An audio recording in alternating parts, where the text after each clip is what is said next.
ನಮಸ್ಕಾರ ನನ್ನೆಲ್ಲ YouTube ಸಬ್ಸ್ಕ್ರೈಬರ್ಸ್ಗಳಿಗೆ NS75ನ back to back ವಿಡಿಯೋಗಳು ಎಷ್ಟು ಕೆಲಸ ಬಾಕಿಯಾಗಿದೆ ಕಂಪ್ಲೀಟ್ ಆಗಿದೆ ಅನ್ನೋದ್ರ ಬಗ್ಗೆ.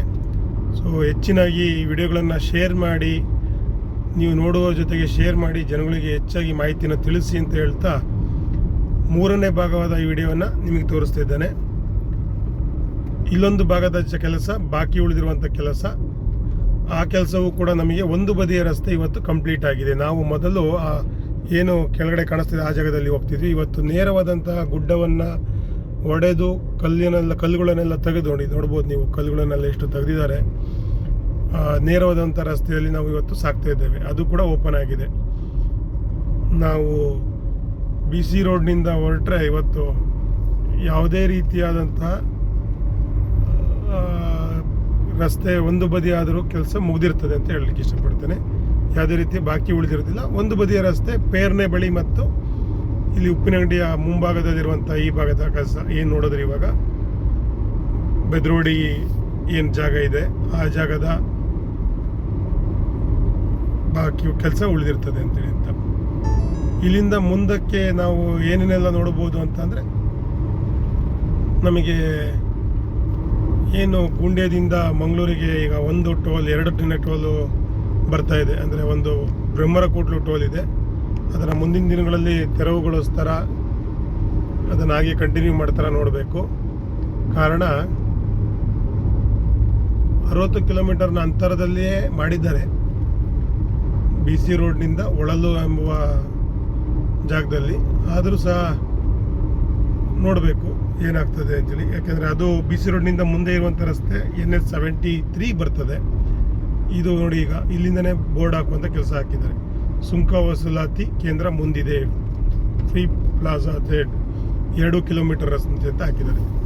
ಇನ್ನು ಮುಂದೆ 2 ಕಿಲೋಮೀಟರ್ ಬಂದ ನಂತರ ನಮಗೆ ಸುಂಕ ವಸೂಲಾತಿ ಟೋಲ್ ಗೇಟ್ ಬರ್ತದೆ.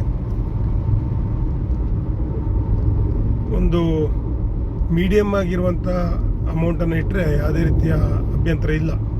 ಯಾಕೆಂದರೆ ಈ ರಸ್ತೆಯಲ್ಲಿ ಕಳೆದ 15-16 ವರ್ಷಗಳಿಂದ ಏನು ತಿರುಗ್ತಿದ್ದೇವೆ, ಅವತ್ತಿನ ರಸ್ತೆಗೂ ಇವತ್ತು ನಾವು ಏನು ಸರಾಗವಾಗಿ ಯಾವುದೇ ರೀತಿಯ ತೊಂದರೆಯಲ್ಲಿ ಸಾಕ್ತಿರುವಂಥ ರಸ್ತೆ ಅಂತ ಹೇಳಲಿಕ್ಕೆ ಇಷ್ಟಪಡ್ತೇನೆ. ನೋಡಿ, ಮತ್ತೊಮ್ಮೆ ಇನ್ನೊಂದು ಸತಿ ಹಾಕಿದ್ದಾರೆ ಫ್ರೀ ಪ್ಲಾಜಾ ಜೆಡ್ ಅಂತೇಳಿ 1 ಕಿಲೋಮೀಟರ್ ಇದೆ ಅಂತ. ಇನ್ನೊಂದು ಸಹ ಹಾಕಿದ್ದಾರೆ, ಅರ್ಧ ಕಿಲೋಮೀಟ್ರಿಗೆ ಒಂದನ್ನು ಹಾಕಿದ್ದಾರೆ. ಅಂದರೆ 3 ಬೋರ್ಡ್ಗಳನ್ನು ಹಾಕಿದ್ದಾರೆ. 500 ಮೀಟರ್ಸ್ಗೆ, 1 ಕಿಲೋಮೀಟರ್ಗೆ ಮತ್ತು 2 ಕಿಲೋಮೀಟರ್ಗೆ. ಈ ಭಾಗ ಏನು ಅಂತಂದರೆ, ಎಡಭಾಗಕ್ಕೆ ಬಲಭಾಗಕ್ಕೆಲ್ಲ ನೋಡುವಾಗ ಬೆದ್ರೋಡಿ ಮತ್ತು ಒಳಲು ಅನ್ನುವ ಊರುಗಳಿಗೆ ಹೋಗುವಂಥ ಜಾಗ. ಆದರೆ ಮುಂದೆ 1 ಕಿಲೋಮೀಟರ್ ಬಂದರೆ ನೀರ್ಕಟ್ಟೆ ಎನ್ನುವ ಜಾಗ. ಇಲ್ಲಿ ಟೋಲ್ ಪ್ಲಾಜಾ, ಇದು KNR ಕನ್ಸ್ಟ್ರಕ್ಷನ್ ಮತ್ತು AM ಕನ್ಸ್ಟ್ರಕ್ಷನ್ ಎರಡೂ ಕೆಲಸದ 62 ಕಿಲೋಮೀಟರ್ ರಸ್ತೆಗೆ ಒಂದು ಟೋಲ್ ಪ್ಲಾಜಾ ಇಲ್ಲಿ ಬಂದಿದೆ. ಇದನ್ನು ಬೋರ್ಡ್ ಹಾಕಿದ್ದಾರೆ. ಆದರೆ ಮಾಹಿತಿ ಇರೋ ಪ್ರಕಾರ ಏಪ್ರಿಲ್ ಎಂಡಿಗೆ ಅಥವಾ ಮೇ 15ರ ಒಳಗೆ ಓಪನ್ ಮಾಡ್ತಾರೆ ಎನ್ನುವ ಒಂದು ಮಾಹಿತಿ ಇದೆ. ಹಾಗಾಗಿ ನೀವು ನೋಡ್ಬೋದು, ಇಲ್ಲಿ ಈ ಭಾಗದಲ್ಲಿ ಇದೆ. ಕಳೆದ ಬಾರಿ ನಾನು ಹೇಳಿದ್ದೆ, ಇಲ್ಲಿ ನೋಡಿ ಎಡಭಾಗದಲ್ಲಿ ಏನಕ್ಕೆ ಇದನ್ನು ಇನ್ನೂ ಕೆಲಸನ ಪೆಂಡಿಂಗ್ ಮಾಡ್ತಾ ಇದ್ದಾರೆ ಅಂತಂದರೆ, ಇದೆಲ್ಲದೂ ಕೂಡ ನೆಲ್ಲೇಡಿ ಫ್ಲೈಓವರಿಗೆ ಬೇಕಾಗಿರುವಂತಹ ಒಂದು ಮೆಟೀರಿಯಲ್ಸ್ಗಳು. ಬಾಕಿ ಉಳಿದಿರುವಂಥ ಕೆಲಸ ಈ ವರ್ಷವೂ ಈ ಮಳೆಗಾಲಕ್ಕೂ ಕೂಡ ಆಗದೇ ಇರುವ ಕೆಲಸ ಅಂತ ಹೇಳಿದಾಗ ನೋಡಿ, ನೇರವಾಗಿದ್ದಂಥ ರಸ್ತೆ ನಾವು ಇವತ್ತು ಬಲಕ್ಕೆ ತಿರುಗ್ತೇವೆ. ಕೆಲಸವನ್ನು ಮಾಡಲಿಕ್ಕೆ ಸ್ಟಾರ್ಟ್ ಮಾಡಿದ್ದಾರೆ. ಆದರೂ ಈ ವರ್ಷದ ಮಳೆಗಾಲಕ್ಕೂ ಕೂಡ ಈ ರಸ್ತೆ ಒಂದು ಮುಗಿಯೋದಿಲ್ಲ. ಇದು ನೀರ್ಕಟ್ಟೆಯ ಭಾಗದ ಜಾಗ. ಕಾರಣ ಅಂತಂದರೆ, ಎಡಬದಿಯಲ್ಲಿ ಬಲಬದಿಯಲ್ಲಿ ಮನೆಗಳು ಇದ್ದಾವೆ. ಅಲ್ಲಿ ಬ್ಲಾಸ್ಟನ್ನು ಮಾಡುವಾಗಿಲ್ಲ, ಕಲ್ಲನ್ನು ಹೊಡೆಯುವುದು ಏನು ಇದೆ ಆ ಜಾಗನ ನಿಧಾನವಾಗಿ ತೆಗಿಬೇಕು ಕಲ್ಲುಗಳನ್ನು ಅಂತ ಕಾರಣಕ್ಕೆ ಇಲ್ಲಿ ನಾವು ಒಂದು 200ರಿಂದ 300 ಮೀಟರ್, ಅರ್ಧ ಕಿಲೋಮೀಟರನ್ನೇ ಇಟ್ಕೊಳ್ಳಿ, ಇದು ನೀರ್ಕಟ್ಟೆ ಅನ್ನುವಂತಹ ಗ್ರಾಮದ ಭಾಗದಲ್ಲಿ ನಾವಿಲ್ಲಿ ಹಳೆ ರಸ್ತೆಯಲ್ಲಿ ಹೋಗ್ತೇವೆ. ಇದೊಂದು ಕ್ರಾಸ್ ಕೂಡ ಹೌದು, ಮತ್ತು ಇಲ್ಲಿ ಅಪಘಾತಗಳು ಕೂಡ ಆಗ್ತಾ ಇರ್ತದೆ. ಇಲ್ಲಿಯ ಕೆಲಸ ಈ ವರ್ಷ ಮಳೆಗಾಲ ಓಪನ್ ಆಗೋದ್ರೊಳಗಡೆ ಆಗೋದಿಲ್ಲ. ಅದು ಮುಂದಿನ ವರ್ಷ ಮಳೆಗಾಲ ಮುಗಿದ ನಂತರನೇ ಅಲ್ಲಿಯ ರಸ್ತೆಯನ್ನು ನಾವು ನೋಡ್ಬೋದು ಅನ್ನೋಕ್ಕೆ ಇಷ್ಟಪಡ್ತೇನೆ. ನಾವಿಲ್ಲಿ ಬಂದು ಜಾಯ್ನ್ ಆಗ್ತೇವೆ. ಅದು ಬಂದದ್ದು ರಸ್ತೆ ಇಲ್ಲಿ ಬಂದು ನೇರವಾಗಿ ಬಂದದ್ದು ಇಲ್ಲಿ ಜಾಯ್ನ್ ಆಗ್ತದೆ. ಇಲ್ಲಿಯ ಬ್ರಿಡ್ಜ್ ಕೆಲಸಗಳೆಲ್ಲ ಆಗಿದೆ, ಆದರೆ ಏನಲ್ಲಿ ನಾವು ನೋಡಿದ್ವಿ ಗುಡ್ಡ, ಅಲ್ಲಿರುವಂಥ ಕಲ್ಲೇನಿದೆ ಅದನ್ನು ಹೊಡೆಯುವಂಥ ಕೆಲಸ ಸ್ಟಾರ್ಟ್ ಆಗಿದೆ ಅಂತ ಹೇಳ್ಬೋದು. ಇಲ್ಲಿಂದ ನಮಗೆ 7-8 ಕಿಲೋಮೀಟರ್ ಈಗ ನಮಗೆ ನೆಲ್ಲೇಡಿ ಬರ್ತದೆ. ಅಲ್ಲಿಯವರೆಗೂ ನಾನು ಈ ವಿಡಿಯೋವನ್ನು ತೋರಿಸ್ತೇನೆ. ಅದಂತರ ನೆಲ್ಲೇಡಿಯ ಭಾಗದ ಒಂದು ವಿಡಿಯೋವನ್ನು ಸಪ್ರೇಟಾಗಿ ತೋರಿಸ್ತೇನೆ ಮುಂದಿನ ಭಾಗದಲ್ಲಿ. ಯಾಕಂದರೆ ನೆಲ್ಲೇಡಿ ಊರಿನಿಂದ ಸ್ವಲ್ಪ ಮುಂದೆ ನಂತರ ಅಲ್ಲೊಂದು ಸ್ವಲ್ಪ ಬಾಕಿ ಕೆಲಸ, ಮತ್ತು ಅಲ್ಲಿಂದ ಮುಂದೆ ಒಂದು 5-6 ಕಿಲೋಮೀಟ್ರ್ ನಾವು 2-3 ಕಿಲೋಮೀಟ್ರ್ ಹೋದರೆ ಒಂದು ಭಾಗದ ಕೆಲಸ ಬಾಕಿ ಉಳಿದಿದೆ, AM ಮೋತೋಡಿ ಕನ್ಸ್ಟ್ರಕ್ಷನ್ ಅವ್ರದ್ದು. ಅದು ಯಾಕೆ ಬಾಕಿ ಉಳಿದಿದೆ, ಕಾರಣನಾದರೂ ಏನು ಅನ್ನುವ ಬಗ್ಗೆಯನ್ನು ಕೂಡ ಮಾಹಿತಿಯನ್ನು ಕೊಡ್ತೇನೆ. ನೋಡಿ, ಹಳೇದು ಮುಂಚೆ ಈ ಥರ ಒಂದು ಲೇಯರನ್ನು ಅಳವಡಿಸ್ತಿದ್ರು, ಆದರೆ ಕಳೆದ ವರ್ಷ ಆ ಲೇಯರ್ ಕೂಡ ಅದೇನು ಅಳವಡಿಸಿದ್ದಾರೆ ಆ ಮೆಟೀರಿಯಲ್, ಅದು ಕೂಡ ಯಥೇಚ್ಛವಾದಂಥ ಮಳೆಗೆ ಗುಡ್ಡದ ಜೊತೆಗೆ ಕುಸಿದು ಬಂದಿತ್ತು. ಆ ಕಾರಣಕ್ಕೆ ಈಗ ಗ್ರೀನ್ ಗ್ರಾಸನ್ನು ನಿಮಗೆ ಕಳೆದ ವಿಡಿಯೋಗಳಲ್ಲಿ ತೋರಿಸಿದ್ದೇನೆ. ಆ ಗ್ರೀನ್ ಗ್ರಾಸ್ಗಳನ್ನು ಅಳವಡಿಸ್ತಿದ್ದಾರೆ. ಫೈನಲ್ ಆಗಿ ಮಧ್ಯದ ಡಿವೈಡರ್ ಜಾಗದಲ್ಲಿ ಹೂ ಗಿಡಗಳನ್ನು ನೆಟ್ಟಿದ್ರು. ಈ ಕರಾವಳಿ ಭಾಗದಲ್ಲಿ ಹೂ ಗಿಡಗಳನ್ನು ಮೇಂಟೈನ್ ಮಾಡೋದು ಸ್ವಲ್ಪ ಕಷ್ಟನೇ, ಅತಿ ಹೆಚ್ಚಾಗಿ ಬಿಸಿಲಿರುವುದರಿಂದ ಈ ಗಿಡಗಳನ್ನು ಮೇಂಟೈನ್ ಮಾಡೋದು ಸ್ವಲ್ಪ ಕಷ್ಟನೇ. ಆದರೂ ಸಹ ಈ ವರ್ಷ ಸ್ವಲ್ಪ ನಾವು ಹೂಗಳನ್ನು ನೋಡ್ತಾ ಇದ್ದೇವೆ.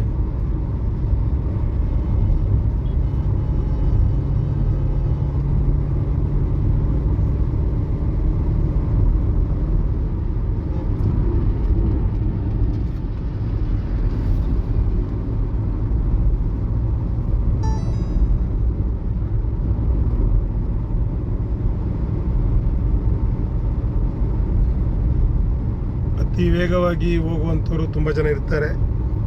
100 ಸ್ಪೀಡಲ್ಲಿ ಹೋದ್ರೂ ಸಹ ನಾವು ಸರಾಗವಾಗಿ 1 ಗಂಟೆಯಲ್ಲಿ ನಾವು ಗುಂಡೆ ಮತ್ತು ಮಂಗಳೂರನ್ನು ಮುಟ್ಬೋದು. ಆದರೂ ಸಹ ಜನ 140-150 ಸ್ಪೀಡ್ನಲ್ಲಿ ವೇಗವಾಗಿ ಹೋಗಿ ಕಂಟ್ರೋಲನ್ನು ಮಾಡಲಿಕ್ಕೆ ಆಗದೆ ತುಂಬ ಸಮಯ ಅಪಘಾತಗಳು ಆಗ್ತಾ ಇದ್ದಾವೆ ಅಂತ ಹೇಳಲಿಕ್ಕೆ ಇಷ್ಟಪಡ್ತೇನೆ.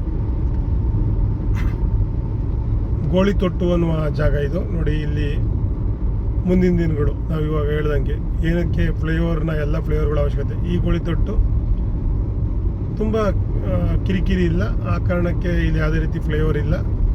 ಸ್ವಲ್ಪ ಅಗಲವಾದಂಥ ರಸ್ತೆ ಮತ್ತು ಹಾಗೆ ನಾರ್ಮಲ್ ರಸ್ತೆಯನ್ನು ಮಾಡಿದ್ದಾರೆ. ಕಳೆದ ವರ್ಷ ಇಲ್ಲೇನು ನೋಡ್ತಾ ಇದ್ದೀವಿ, ಎಡಭಾಗದಲ್ಲಿ ಗುಡ್ಡ ನೋಡಿದ್ವಿ, ಮತ್ತು ಮುಂದೆ ಬರ್ತಿರುವಂಥ ಗುಡ್ಡನೂ ನೋಡ್ಬೋದು ನಾವು.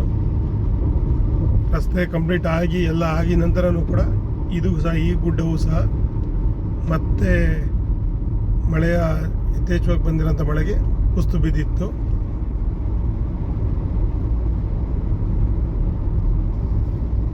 ಈಗ ಅದನ್ನು ಆ ಒಂದು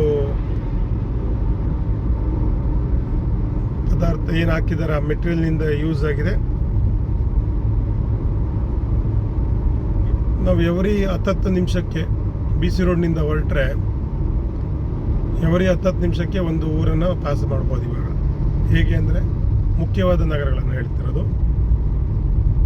BC ರೋಡ್ನಿಂದ ಮಾಣಿ ಯಾಕೆ ಹೇಳ್ತೀನಿ ಅಂದರೆ, ಅದು ಬಲಬದಿಗೆ ತಿರುಗಿದ್ರೆ ಪುತ್ತೂರು ಸುಳ್ಯ ಕಡೆ ಹೋಗುವಂಥ ರಸ್ತೆ. ಮಾಣಿಯಿಂದ ಉಪ್ಪಿನಂಗಡಿ, ಪುತ್ತೂರಿಗೆ, ಮತ್ತೆ ಉಪ್ಪಿನಂಗಡಿಯಿಂದ ಪುತ್ತೂರಿಗೆ ಹೋಗುವಂಥ ರಸ್ತೆ, ಮತ್ತು ಉಪ್ಪಿನಂಗಡಿಯಿಂದ ಗುರುವಾಂಕೆರೆಯಾಗಿ ಬೆಳ್ತಂಗಡಿ, ಉಜ್ರೆ, ಧರ್ಮಸ್ಥಳ ಹೋಗುವಂಥ ರಸ್ತೆ ಅಂತ ಹೇಳ್ತಾರೆ. ಕಾರ್ಕಳ ಹೋಗುವಂಥವ್ರು, ಉಡುಪಿ ಹೋಗುವಂಥವ್ರು ಆ ಮೂಲಕನೂ ಕೂಡ ಹೋಗ್ತಾರೆ. ಉಪ್ಪಿನಂಗಡಿಯಿಂದ ಮತ್ತೆ ನೆಲ್ಲೇಡಿ ಅಂತ ಬರುವಾಗ ಮತ್ತೆ 10 ನಿಮಿಷಕ್ಕೆ ಬರ್ತಾಯಿದ್ದೀವಿ ನಾವೀಗ. ಅಲ್ಲಿಗೆ 30 ನಿಮಿಷಗಳಲ್ಲಿ ನಾವು ಬಿ ಸಿ ರೋಡ್ನಿಂದ ನೆಲ್ಲೇಡಿ ಭಾಗವನ್ನು ಮುಟ್ಟುವಂಥ ಒಂದು 100 ಸ್ಪೀಡ್ನಲ್ಲಿ ಬಂದಂಥ ವೇಗದಲ್ಲಿ ಸಹ ನಾವು ಮುಟ್ಲಿಕ್ಕೆ ಆಗ್ತಾ ಉಂಟು ಅಂತ ಹೇಳಲಿಕ್ಕೆ ಇಷ್ಟಪಡ್ತೇನೆ. ಈ ರೀತಿಯಾದಂಥ ಒಂದು ರಸ್ತೆ ಕೆಲಸ ಇದು 2000 ಮೊದಲ ಅಧ್ಯಾಯ 2017ರಲ್ಲಿ ಸ್ಯಾಂಕ್ಷನ್ ಆದಂಥ ರಸ್ತೆ ಇದು. 2017ರಲ್ಲಿ ಸ್ಯಾಂಕ್ಷನ್ ಆದದ್ದು ಅವತ್ತಿನ LNT ಕಂಪನಿಗೆ. ಆದರೆ ಅವತ್ತಿನ ದಿನ ಅದು ತೊಂದರೆಗಳಿಂದಾಗಿ ಮತ್ತೆ ಕೋವಿಡ್ ಬಂತು, ಕರೋನಾ ನಂತರ ಎಲ್ಲ ಮುಗಿದ ನಂತರ ಇವತ್ತು KNR ಕನ್ಸ್ಟ್ರಕ್ಷನ್ ಅವರು ಈ ಕೆಲಸವನ್ನು ಮುಗಿಸ್ಲಿಕ್ಕೆ ಬಂದಿದ್ದಾರೆ ಮತ್ತು ಟೋಲನ್ನು ಓಪನ್ ಮಾಡಲಿಕ್ಕೆ ಬಂದಿದ್ದಾರೆ. ಇದು ನಾವು ಇಲ್ಲಿವರೆಗೂ ನೆಲ್ಲೇಡಿ ಭಾಗಕ್ಕೆ ಎಂಟ್ರಿ ಆಗುವವರೆಗೂ ಬಂದಿದ್ದೇವೆ. ಮುಂದಿನ ವಿಡಿಯೋದಲ್ಲಿ ನೆಲ್ಲೇಡಿ ಭಾಗದ ಕೆಲಸ ಎಷ್ಟು ಬಾಕಿ ಉಳಿದಿದೆ, ಈ ವರ್ಷ ಎಷ್ಟು ಕೆಲಸ ಆಗ್ತದೆ ಅನ್ನೋದ್ರ ಬಗ್ಗೆ ಮಾಹಿತಿ ಕೊಡ್ತೇನೆ. ಧನ್ಯವಾದಗಳು ಫ್ರೆಂಡ್ಸ್, ಥ್ಯಾಂಕ್ ಯು.